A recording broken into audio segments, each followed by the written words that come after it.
Di awal film, kita diperlihatkan sebuah desa yang terletak di bawah kaki gunung yang di sana terdapat peradaban unik yang jarang dijumpai di desa lain. Di mana desa yang diberi nama Desa Pionix tersebut jarang sekali orang-orang berstatus pasangan suami istri. Karena desa yang semuanya pemudanya rata-rata bekerja di angkatan militer ini selalu meluapkan hasrat seksualnya di rumah bordir, dan alasan itulah yang membuat gadis-gadis di sana memilih menjadi wanita pengencrit ketimbang menjalani sebuah hubungan pernikahan.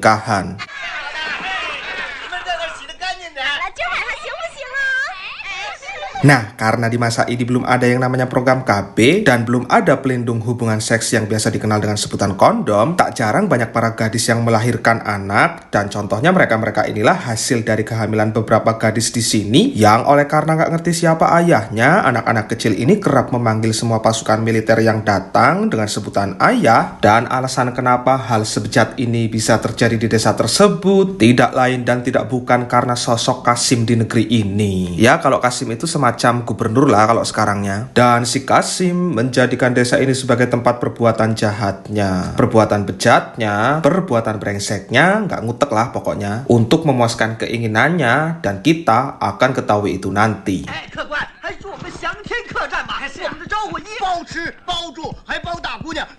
Pria ini bernama Master Hong. Dia adalah seorang guru kungfu sekaligus instruktur perang pasukan kerajaan, dan kedatangannya ke desa ini, dia ditunjuk sebagai pelatih baru untuk menggantikan pelatih yang lama tapi saat melintasi kantor kepolisian, Master Hong dihadang anggota kepolisian dan Master Hong dimintai identitas karena dianggap sebagai orang asing yang cukup mencurigakan, di mana sebenarnya itu hanya akal-akalan si polisi saja, yang mereka ini memang kerap memperlakukan orang-orang dengan seenak jidat karena si kepala polisi yaitu si John merupakan adik dari si Kasim, dan di desa ini dialah penguasanya dan tak ada yang berani melawannya, meski sejatinya ada pasukan militer yang jumlahnya itu lebih banyak dari anggota kepolisian.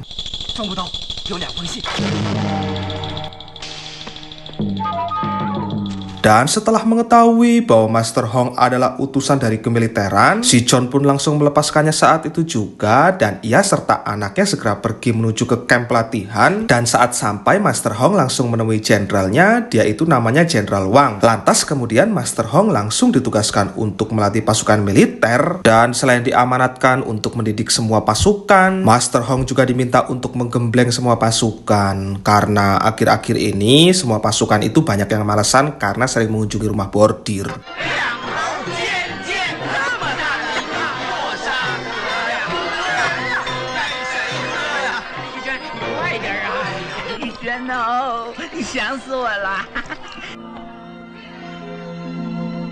Sebagai pelatih baru yang belum mengenal anggota-anggotanya, Master Hong coba melakukan pendekatan dengan datang ke rumah bordir untuk mengetahui apa saja yang anggotanya lakukan. Saat baru saja masuk ke dalam, Master Hong langsung diperlihatkan seorang gadis cantik bernama Cecilia, dan Master Hong juga langsung diajak ngobrol olehnya dengan ikut campurnya para anggota, karena para anggota nggak tahu Master Hong ini adalah pelatih baru mereka, di mana karena ketidaktahuannya itulah para militer seenak jidat tanpa sopan sedikit pun kepada Master Hong, yang meskipun sudah disindir tentang peraturan camp kemitraan, anggota tetap tak menghiraukan itu dan malahan semakin ngelunjak, yang itu membuat Master Hong hanya bisa terdiam tanpa kata. Lalu ketika esok harinya tiba dan Master Hong akhirnya diperkenalkan di hadapan semua anggota, di situ anggota yang tadi malam ngelunjak pun sontak langsung ketakutan, yang meskipun sudah dilunjak, Master Hong tetap mau memaafkan, tapi Master Hong memberikan aturan baru, yaitu tidak diperbolehkan keluar camp selama 3 bulan penuh.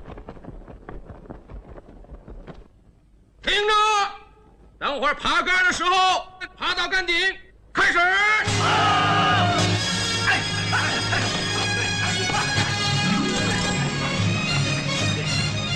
上去，一定要爬上去，使劲，不要跑，一定正不要跑，赶快跑，快点，快点。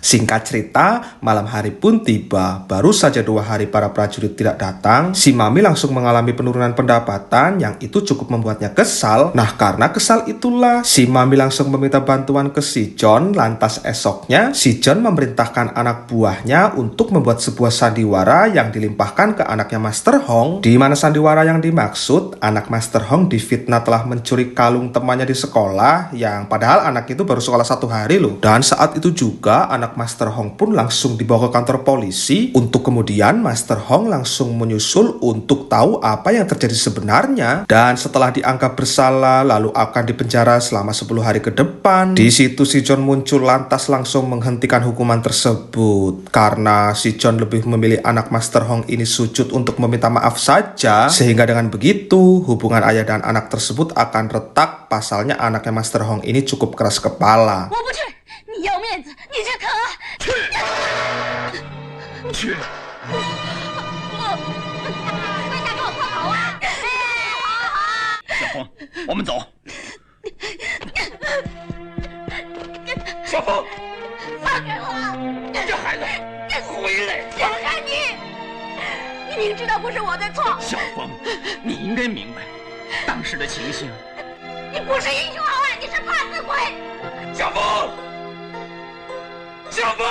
Nah, karena pusing perkara masalah dengan anaknya tersebut, Master Hong pergi menemui Cecilia untuk minum bersamanya. Tapi di saat itu ada anak buah si John yang datang juga, namanya itu Tuan Chai. Sehingga terjadilah keributan yang akhirnya membuat Cecilia memisahnya. Dan karena sudah sama-sama terpengaruh dengan yang namanya alkohol, mereka berdua justru terbuai dengan yang namanya kemaksiatan. Dan saat sedang enak-enaknya itu, muncul Tuan Chai yang sengaja mengganggu hingga terjadilah pertarungan di antara mereka.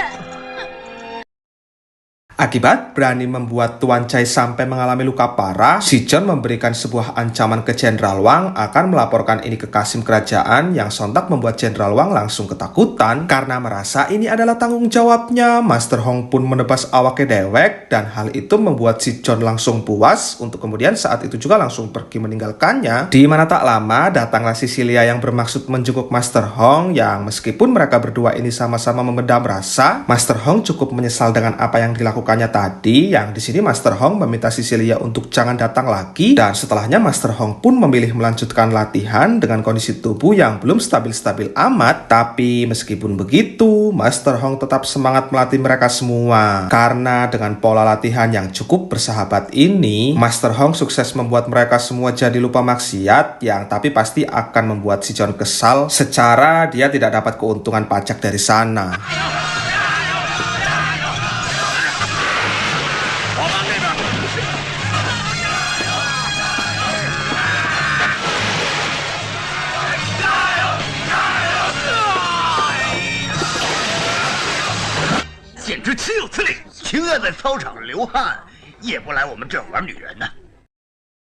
Dan mari saya perkenalkan dengan sosok Kasim bejat yang tadi saya jelaskan di awal. Namanya itu Kasim Chen, dan kebejatannya sendiri, Kasim Chen ini selalu mengkebiri anak remaja laki-laki yang katanya untuk menjadi dayang si ratu, sekaligus memuaskan hasrat si ratu yang fetisnya ingin anak-anak yang sudah dikebiri itu. Dan sementara Kasim Chen sendiri, dia juga punya fetis yang hampir sama dengan si ratu, tapi dia tidak sampai mengkebiri anak-anak tersebut karena yang dipilih adalah seorang wanita yang kebetulan anak-anak tersebut diambil dari rumah bordir. Pada kesempatan ini, Tuan Chai sengaja menculik anak Master Hong, dan setelah itu Master Hong diberitahu lantas diperlihatkan prosesi pengkebirian di hadapannya, yang tujuannya untuk membuat Master Hong takut serta mau melakukan apa saja demi keselamatan masa depan anaknya itu. Dan benar saja, si John langsung meminta Master Hong untuk pergi meninggalkan desa ini selamanya, dan Master Hong diminta untuk menunggu selama 3 hari di perbatasan desa. Nah, setelah itu barulah nanti si John akan membebaskan anaknya dengan jaminan sang anak akan tetap utuh tanpa dikebiri sama sekali. Bodohnya, Master Hong percaya dengan omongannya tersebut, lantas tanpa pikir panjang langsung pergi, dan tak terasa waktu berjalan 3 hari juga hingga datanglah pasukan yang membawa anaknya, tapi anaknya sudah dengan kondisi yang tak berdaya seperti itu. Dan di sini Master Hong benar-benar dibuat menyesal karena sudah percaya dengan omongannya si John, yang karena hanya balas dendamlah jalan satu-satunya yang bisa Master Hong lakukan, Master Hong memutuskan balik ke desa untuk mencari si John dan menghajarnya sampai mampus. 柴爷，信童的真的回来了，他还打死了我们的兄弟啊！他人呢？ Nah, mendengar Master Hong kembali itulah semua pasukan langsung datang membantunya. Lantas Master Hong pun langsung menghajar mereka semua untuk kemudian bergegas menemui si John sendirian. Dan dengan ini pertarungan antara keduanya pun dimulai.